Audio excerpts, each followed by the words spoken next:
any unripe banana yet, because you won't live to eat them, yeah. Radio Free Intimate, episode 273. You know, if you'd asked me as recently as 5 years ago about what the deal with Korean metal is, I'd be like, oh yeah, they make a lot of good black metal over there. A lot of the 90s Korean bands like Sad Legends and Otheon was in the melodic epic symphonic vein. In fact, there was a record label operating out of South Korea at the time called Hammerheart, not to be confused with the similarly named Belgian label that was pretty instrumental in establishing a lot of the epic melodic symphonic style back in the 90s, not only with the Korean bands, but also with their external signings like December Wolves, Starkwood's My Betrothed, and Pokolus. A lot of this early Korean black metal tended to be very melancholic and also have a lot of folk influence, right down to the lyrics usually, which dealt with old Korean legends and spooky ghost shit, which everybody knows I'm a big fan of. Boom! Haunted house! Then you get to the bleeding edge of the modern day stuff going on in Geoland. You got a cadre of bands that heard Gizol from Sabbath say, "Too much black, not enough metal," and took it as some kind of challenge, because this kind of stuff is about as alienated from normal heavy metal or even normal black metal as you can get.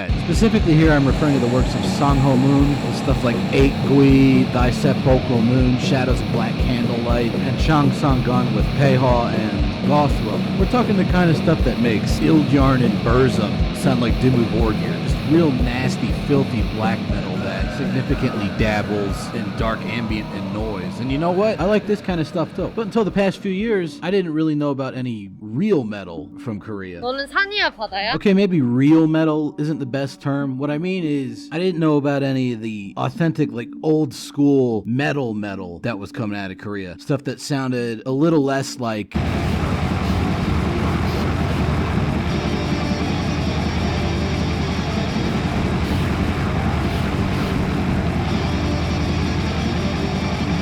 and a little more like...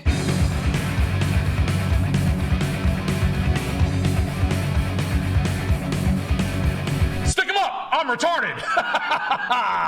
Rock and roll, baby! You know, the old school 70s and 80s shit kind of stuff make you say, hell yeah, brother. But if you've listened to or watched episode 222 about Vuvol or episode 270 about Armageddon, you'll realize that is no longer the case for me. And the band that we will be covering this week was the first old school Korean metal band I ever heard quite a few years back. And it was my initiation into the rabbit hole that is Korean metal in the 80s and early 90s. The name of this band is Stranger. Sometimes when I'm alone, sit on my hand, wait till it gets numb and masturbate. I call that a stranger. Have you ever given yourself a stranger? What? Like the band Armageddon that we covered a while back, they were part of this larger progressive atmospheric power metal movement going on in the early 90s in Korea. And also like Armageddon, they only put out one album and it came out on Sierra Bull Records. But unlike Armageddon, at least one member of this band had a pretty sizable history prior to the release of the Stranger album. Specifically talking about Lee Shi-young here, who was in another band called Dionysus. You might recognize the name of this band from their appearance in the upper right-hand corner of Neil Tanaka's Heavy Metal Wall of Fame.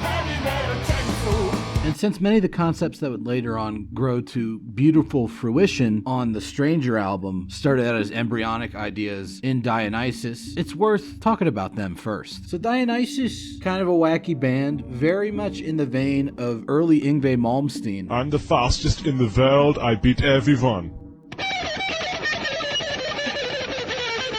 And that they played 100% neoclassical shred metal, and about half of the album was instrumental stuff that sounded like this.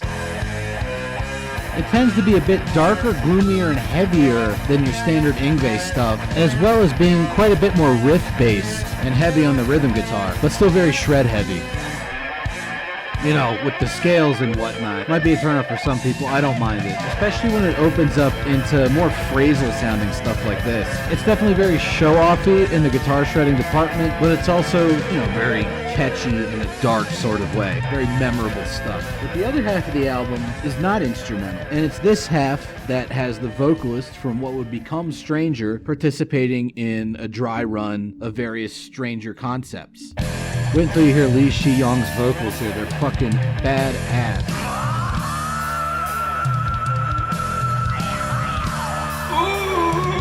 So See, I told you they're fantastic. The music going on underneath, however, reminds me a whole lot of mid to late 80s Manila Road, and I'm all about that. Very technical, but also very raw and elemental rhythm guitar playing, mixed with that dark atmosphere and the super nasty vocals. Even the all-over-the-place guitar soloing takes on a much more chaotic character in these vocal-led songs. And overall, it has this more sort of U.S. power metal feel to it, like Chastain, Manila Road, Omen type shit, which is rather refreshing in a world where everybody wants to sound like Halloween. But that atmosphere, like I intimated earlier, exists for about half of that Dionysus album. The rest of it is instrumental shredding. Once Lee Shi-yong gets his own band together for Stranger, he's able to take those darker elements of the Dionysus album and develop them into a wholly new sound that, once you hear it, you'll probably understand why I decided to take such an interest in Korean metal. Spoiler alert, it's because it's fucking great. Stranger, in fact, features a full-time keyboardist, which allows them to do these really atmospheric sections, like the one you're hearing right now, where it's all just keyboards, bass with the lead melody, and ambient clean guitar in the background, before building up into some very heavy dark power metal comparable to Armageddon in its emphasis on right-hand dexterity, but with much more of an atmospheric focus in lieu of the thrash metal influence. Vocals this time around aren't as wild as they were in Dionysus. I guess you could say they're more Apollonian.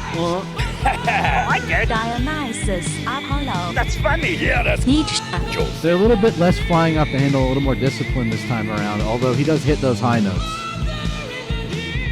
when he needs to. This riff coming up right here is very interesting. Sort of a little motivic variation on that intro riff going into the chorus, which, like the music that preceded it, is very atmospheric and emotional. It also utilizes some pretty interesting bar chord techniques, and it leads right into the solo.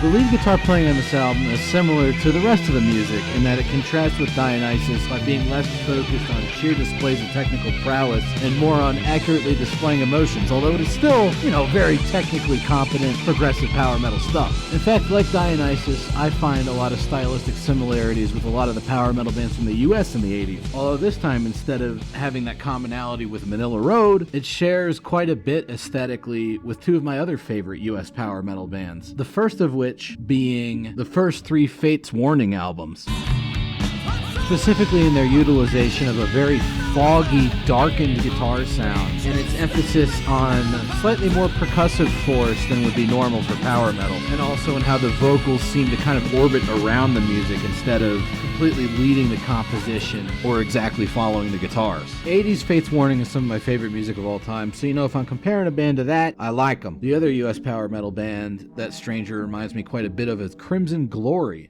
specifically with their usage of keyboards, heavy focus on a melancholic atmosphere, and very emotionally weighted build-up sections that gradually unfold into larger songs in a very emotionally fraught manner. Some people might say this style of composition is for wimps. To that I say, stop trying so hard. You little fucking baby. You hang out with your fucking mom too much, dude.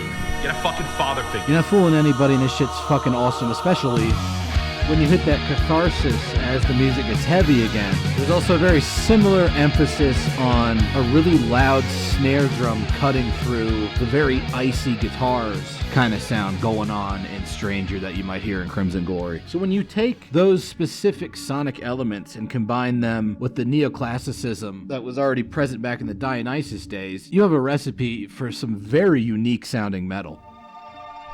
The whole dynamic of the bass guitar doing duets with the keyboards is pretty darn unique. It gives me big Tony Martin era Sabbath vibes, and as we've hopefully established by now, that's always a good thing, particularly when the bass tone is this sexy, especially when he uses harmonics.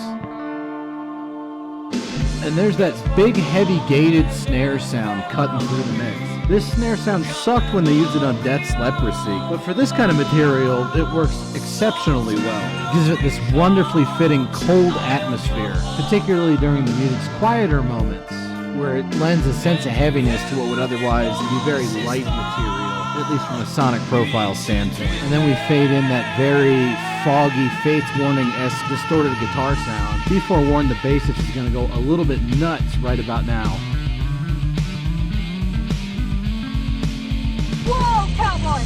It's heavy metal, dude. You're supposed to go a little bit nuts. But yeah, total Fates Warning style, foggy guitar noise. And speaking of that kind of prog metal stuff, check out the weird dissonant interval the guitarist is using under this loping mid-paced verse march section. As mentioned earlier, the vocals on this album aren't as nuts as they were in Dionysus, but they're still very strong. In fact, I would argue that they're a little bit stronger in terms of emotional range and just this overall atmospheric, majestic quality. And he still jumps at the intense, high-pitched moments when he needs to, like this one. Don't worry, he didn't sell out in that department. I really gotta mention how much I like the keyboards on this album. They got this almost like astral feeling to them. Very macrocosmic sort of stuff. Cold outer space sort of atmosphere. Again, a lot like Crimson Glory. So another thing that Stranger inherited from Dionysus is their propensity for including instrumental songs. They don't take up quite as much of the album's runtime as they do with Dionysus, but they're still present. However, these aren't really like Yngwie-style shred fests at all. Not that there's anything wrong with that. There's actually two types of people in this world. You got people that enjoy Yngwie Malmsteen and... Flat out fucking poo!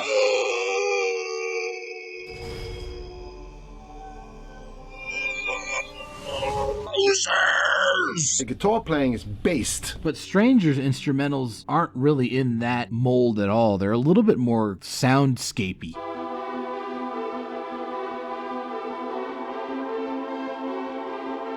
Some of them are almost entirely keyboard focused, like this one, which represents sort of a meeting point between some kind of dungeon synth type thing and maybe something like Vangelis. Good old cosmic music. Anyways, it's part of sort of an instrumental diptych that forms the centerpiece of the album. It starts out with this synth piece, and then it jumps into a much more metallic response, with some pretty darn heavy power metal riffs, providing the backing component for a strong keyboard presence. After that, it goes, Die, monster! You don't belong in this world! with some very Castlevania-sounding piano and guitar harmonies, building up to the shredding portion, where we will discover that it's not actually that focused on guitar shredding. It's much more about very catchy, repeated guitar phrases. Essentially, the guitar is performing the role of the vocalist in a song that does not have vocals in it. You know, the instrumentals in this album, pretty spectacular development from where they were at on that Dionysus album. At the opposite end of the spectrum, we have Stranger jumping into much more conventional and heavy sort of power thrash combos.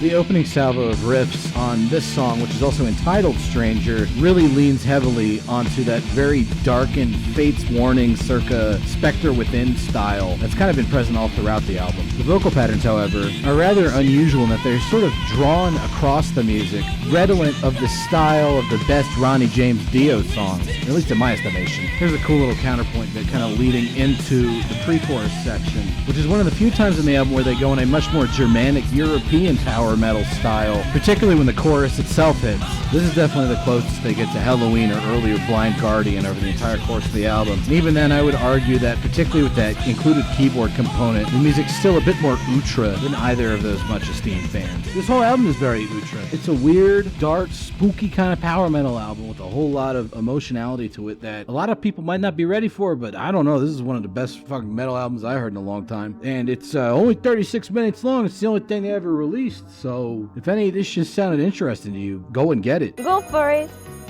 You can do it. It shows up, relatively cheap for an out-of-print album on Discogs every so often, and the whole thing's been uploaded to YouTube multiple times. I mean, that was where I found it a few years ago, and now I'm sharing it with you people. Hopefully you enjoyed learning about this. Even if you didn't, thank you for watching or listening or whatever you did, and I'll see you next time. You little fucking baby. You hang out with your fucking mom too much, dude. Get a fucking father figure. Learn how to fucking act. You selfish little prick. Holy shit. Anyway.